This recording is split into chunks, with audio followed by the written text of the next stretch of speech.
అందరికీ నమస్కారం. నా పేరు గుంజ రేణుకా నారాయణ.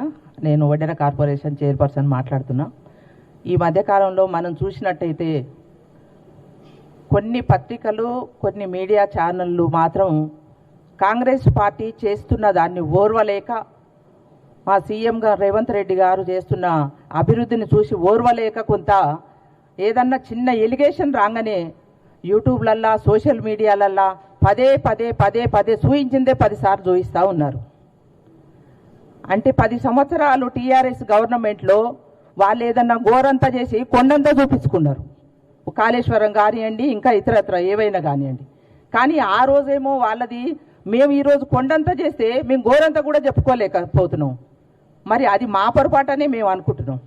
ఎందుకంటే రేవంత్ అన్న 18 గంటలు పనిచేస్తా ఇప్పటి వరకు కేసీఆర్ 10 సంవత్సరాలలో ఎన్నడూ కూడా ఒక వారానికి ఒక ప్రెస్ మీట్ కూడా పెట్టకపోయేది, ఒక్క పబ్లిక్ మీటింగ్ పెట్టకపోయేది, ఏదీ చేయకపోయేది.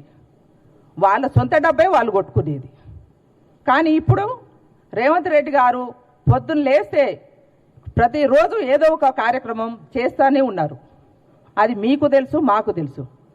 కానీ మా పార్టీలో ఉన్నోళ్ళే కొంతమంది, మరి ఆమె ఈరోజు మనం మాట్లాడాలనుకుంటే సుష్మిత పటేల్, ఆమె ఇంకా పటేల్ పటవారి వ్యవస్థ ఇంకా అట్లా కొనసాగుతుందన్న ఆమె ఊహల్లో ఉన్నట్టుంది అనిపిస్తుంది ఆమె మాటలు చూస్తుంటే.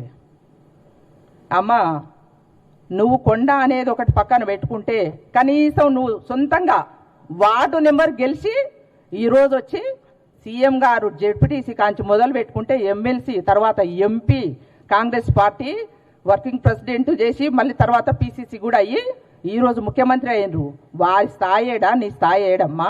ఏం మాట్లాడుతున్నావు తల్లి? నువ్వు ఊరు మీద వదిలిపెట్టిన ఆంబోతులాగా సిగాలు ఊగుతున్నావు తల్లి. మైకుల ముందల విజిల్ వేస్తూ ఉంటుంటే హుషారు వచ్చి ఏదేదో మాట్లాడుతున్నావు. ఇంకోసారి నీ నోట్లకి వెళ్ళి ఒక్క మాట వచ్చిన కర్రు కాల్చి నాలుక మీద వాత పెట్టకపోతే మేము ఈడ ఉన్న ఆడవాళ్ళందరూ ఖబర్దార్ బిడ్డ. ఇన్ని రోజులు ఒక్కసారి మాట్లాడినావు నువ్వు. పోనీలే అని మా అక్క బిడ్డవు కదా, మా అన్న బిడ్డవు కదా అని ఊకున్నావు. ఇంకోసారి నీ నోట్లకి వెళ్ళి ఆ మాట వెళ్ళిందనుకో, నువ్వు ఏడ ఉన్నా నిన్ను పట్టుకొని మేము కర్రు కాల్చి వాత పెట్టకపోతే నువ్వు చూడు మరి ఇంకోసారి. అసలు ఏమనుకుంటున్నావు అమ్మా? నీ స్థాయి ఏంది? నువ్వేంది అసలు? ఏం మాట్లాడుతున్నావు తల్లి? సోయిలో ఉన్నావా? ఏ మతిలో ఉండి మాట్లాడుతున్నావు నువ్వు? అసలు రేవంత్ రెడ్డి గారి నుంచి ఏకవచనం పెట్టి మాట్లాడతావు. మాకు ఏమన్నట్టు బీసీ కార్డు ముందలేసుకుంటావు. అమ్మ, నేను బీసీ తల్లి, నేను వడ్డెర బిడ్డని. నేను 20 సంవత్సరాల నుంచి పార్టీలో పనిచేస్తుంటే మా కులాన్ని ఇలా కాంగ్రెస్ పార్టీ గుర్తించింది. తెలంగాణలో గుర్తించి నన్ను కార్పొరేషన్ చైర్పర్సన్ చేసిందమ్మా. నేను గర్వంగా ఫీల్ అవుతున్నా ఈరోజు. ఉదాహరణ నేనే ఉన్నా. ఏం మాట్లాడతావు తల్లి నువ్వు? ఎన్నడన్నా ఒక మీటింగ్లో కనబడ్డదా నీ ముఖం? అసలు ఏంటన్నా పార్టీకి పనిచేసినవా? ఏంటన్నా జెండా ఎగరేసినవా? ఏం మాట్లాడుతున్నావు అమ్మ నువ్వు? నీకు నోటుకొస్తే ఏదొస్తే అది మాట్లాడతావు. అక్క, సురేఖ అక్క, కొద్దిగా నీ బిడ్డ మాట అదుపులో పెట్టుకో. ఏదన్నా ఉంటే నీ ఇంటి వరకే పరిమితం చేసుకో, కానీ పార్టీ మీదకి, ఊరి మీదకి వదిలిపెట్టకక్క. మన పార్టీకి నష్టం చేసే వాళ్ళు ఎవ్వరు కూడా ఇలాంటి పనులు చేయొద్దు. ఎందుకంటే మా పీసీసీ ప్రెసిడెంట్ గారు మంచోళ్ళు. అన్న కూడా ఎవరిని ఏమనడు. రేవంత్ అన్న అయితే ఇంకా మంచోడు. ఎవరున్న ఆడపిల్లలంటే చాలా ప్రేమగా దగ్గర తీసి మాట్లాడతాడు. అది అలుసుగా చేసుకొని నువ్వు ఎట్లా పట్టితే అట్లా మాట్లాడతా, నేను మీడియాలో ముందర మాట్లాడతా. చిన్నోళ్ళని మాట్లాడితే ఆమె హైలైట్ కాదు.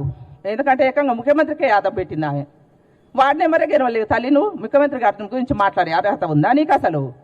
అంటే నువ్వు తల్లి తండ్రి కార్డు ఉంటే నువ్వు సెకండ్ కవితమ్మ వైదాం అనుకుంటున్నావా ఇట్లా కాంగ్రెస్ పార్టీలా? నీకు అంత సీన్ లేదమ్మా. నువ్వు ఏదన్నా ఉంటే నీ తల్లిదండ్రుల దగ్గర చూసుకో, నీ కాన్సెన్సీలో చూసుకో. నీకు 100 కోట్లు డబ్బులు ఉంటే అక్కడ ఉన్న కాన్సెన్సీ ప్రజలకు సేవ చెయ్యి. ఇదేమి నీ తాతల తండ్రులు సంపాదించిన ఆస్తి కాదమ్మా కాంగ్రెస్ పార్టీ వారసత్వం రాజకీయాలు రావడానికి. నువ్వు వచ్చి ఇక్కడ పని చేయి తల్లి. పని చేసినాక అప్పుడు నీకు అర్హత ఉంటుంది. పని చేసినా సరే పార్టీ మాట కట్టుబడి ఉండాలి ఎవరైనా కాంగ్రెస్ పార్టీలో.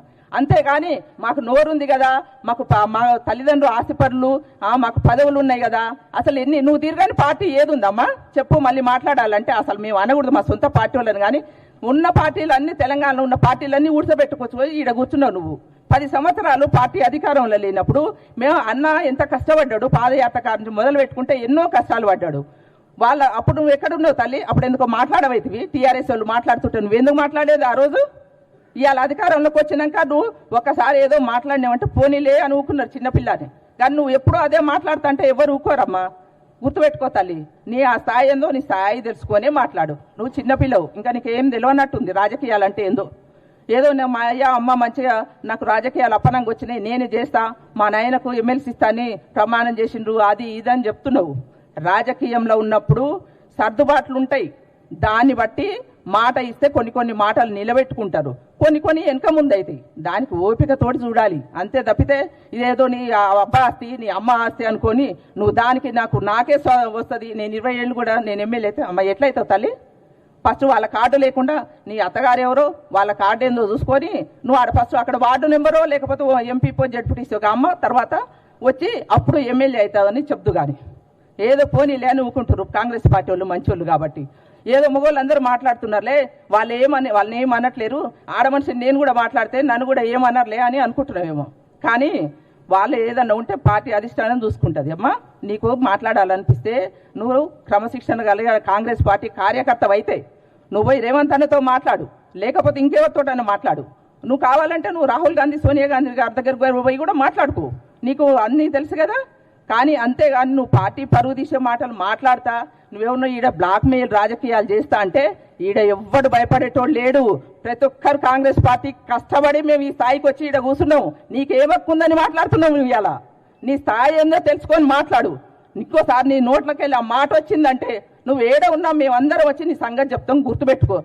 సురేఖ అక్క మీరు మాత్రం ఈ విషయంలో మేము మీ బిడ్డని అంటున్నాం అని మీరు బాధపడొద్దు. ఎందుకంటే ఆమె మైకులు విజిల్లు చూశాక మొన్న బోనాలు అవుతుంటే సిగం వచ్చి ఎట్లా ఊగుతారు అట్లా ఊక్కుంటా మాట్లాడుతుంది ఆమె. మరి ఏ సోయిలో ఉందో ఏ మతిలో ఉందో మాకైతే అర్థమవుతలేదు. ఇంకోసారి పార్టీ పరంగా ఏదన్నా ఉంటే నువ్వు వచ్చి మాట్లాడు. క్రమశిక్షణ చర్యలు ప్రతి ఒక్కరు తీసుకోవాలని నేను మహేష్ అన్న గారిని కోరుతా ఉన్నాను.